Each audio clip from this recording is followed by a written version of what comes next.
आखिरकार अविनाश ने विवियन को नॉमिनेट कर ही दिया। जो घर में किसी ने नहीं सोचा था वो अविनाश ने कर दिखाया है।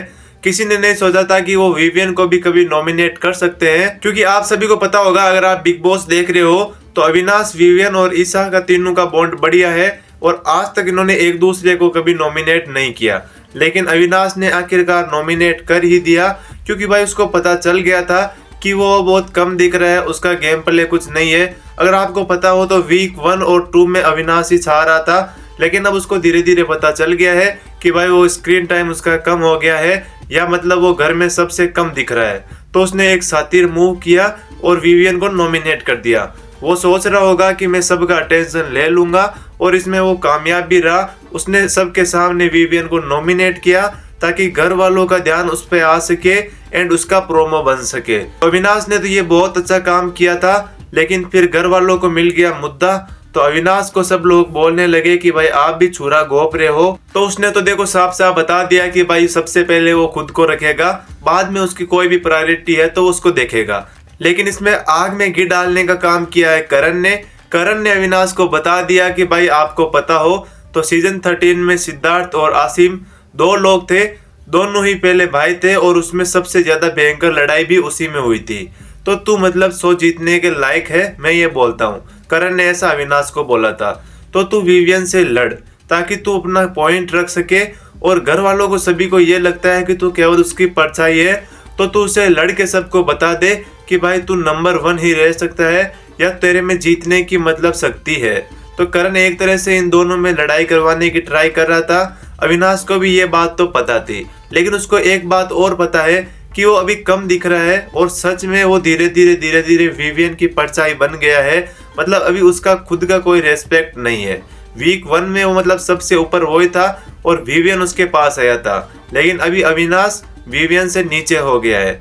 और उसने ये बोला भी था कि मैं 3rd या 4th नंबर के लिए क्यों खेलूं, तो इसीलिए उसने विवियन को नॉमिनेट कर दिया। और फिर जैसे ही करण ने उसको लड़ने को बोला तो बस हुआ वही था। उसके अंदर भी कहीं ना कहीं ये तो था कि भाई मैं कम दिख रहा हूँ। तो जैसे ही उनकी बातचीत पूरी हुई, वो सभी घर वालों के सामने विवियन को पूछता है कि भाई ये क्या कंफ्यूजन है, आप वीकेंड के बार किसी और का नाम लेते हो नॉमिनेट करने के लिए, जब टास्क आता है तो आप किसी और का नाम लेते हो, और जब बाकी घर वाले होते हैं तब आप किसी और का नाम लेते हो। तो ये क्या कंफ्यूजन है, हमें बताइए। तो इसके ऊपर भी विवियन ने मतलब बहुत बातें बताई थी कि पहले उससे सच्चाई नहीं बताती कि भाई कौन गलत था कौन सही था। जैसे ही बिग बॉस ने कन्फेसर रूम में उसको वो क्लिप दिखाई थी तो उसका मतलब पॉइंट ऑफ व्यू चेंज हो गया था, तो उसने किसी और का नाम ले लिया। लेकिन ये बात यहीं पे खत्म नहीं होने वाली है। अविनाश और विवियन की तो लड़ाई होके रहेगी, ये तो मैं आपको अभी से बता दूं, क्योंकि हमने बहुत जगह देखा है जब अविनाश और विवियन दोनों लड़ने की ओर जा रहे हैं, अविनाश ने बोल दिया है कि जो भी मेरा काम होता है, ईशा का काम होता है, तो विवियन को कन्फेसर रूम में बुला रहे हैं। तो कहीं ना कहीं तो उसको भी पता है कि मैं अविनाश को धोखा तो दे रहा हूँ, लेकिन अभी उसे इतना पता नहीं है। लेकिन अब अविनाश समझ गया है कि उसको धोखा मिल रहा है, चाहे वो सबके सामने ना मिले। विवियन इसका फायदा उठा रहा है क्योंकि उसकी फैन बेस भी बढ़ेगी अगर वो ज्यादा दिखेगा तो, और अविनाश के गैंग का लीडर भी उसको बोल रहे हैं। तो अविनाश कहीं ना कहीं से जलन महसूस करता है और इसीलिए अब वो सबके सामने विवियन को सुनाने लग गया है।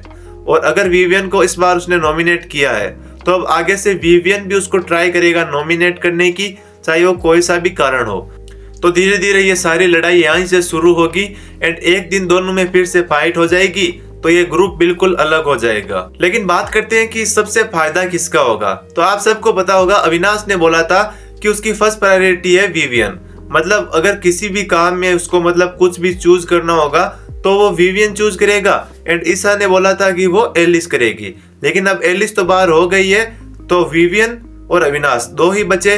लेकिन अब ईशा चाहती है कि वो अविनाश के लिए फर्स्ट प्रायोरिटी बने, मतलब अगर सेव करने की बात आए तो वो ईशा को करे। तो इन सब के बीच में मेन जो दरार लाने का काम कर रहा है वो करण नहीं है, वो है ईशा। आप सभी ने कई बार देखा होगा कि ईशा अविनाश को जब भी विवियन के बारे में बोलती है तो वो कुछ ना कुछ नेगेटिव पॉइंट होता है, लेकिन वो अविनाश को पता नहीं चलता। एग्जाम्पल के लिए उसने अविनाश को कई बार बोला है कि विवियन और उसके बीच में मतलब कोई लफड़ा या ठीक है ना सब कुछ, ऐसे उसने बहुत बार बोला है। और उसने ये भी बोला है कि तुम दोनों एक दूसरे से मत लड़ो या ऐसे वगैरह मत करो। तो इसी बात से अविनाश विवियन के खिलाफ और ज्यादा मतलब भड़कता है और ये मतलब एकदम आराम से बोलती है ताकि उसको पता भी नहीं चले और उसका काम भी हो जाए।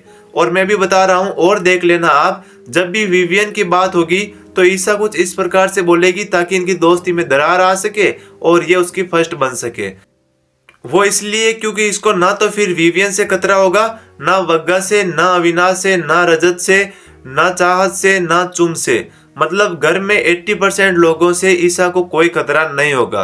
तो इस प्रकार से ये अपना गेम प्लान खेल रही है। अगर आपको समझ में नहीं आ रहा है तो समझने की जरूरत है। एक या दो लोग ही ऐसे हैं जिनसे ईसा लड़ रही है, एक दिग्विजय और एक करण। सबसे ज्यादा दो इन्हीं से लड़ रही है। एंड जिस दिन बात आएगी घर में वोटिंग से एविक्शन की, जनता के वोट नहीं, घर वालों के वोट से अगर किसी को बाहर निकालना है तो ईसा बाहर नहीं जाएगी क्योंकि इसको किसी से खतरा नहीं है और कोई भी इसका नाम नहीं लेने वाला है। तो इस प्रकार से ये आगे बढ़ेगी और सोचती है मैं फाइनल में चली जाऊंगी। तो मेरे को तो इसका गेम प्लान साफ नजर आ रहा है। आपको क्या लगता है, एक बार आप भी सोच लो।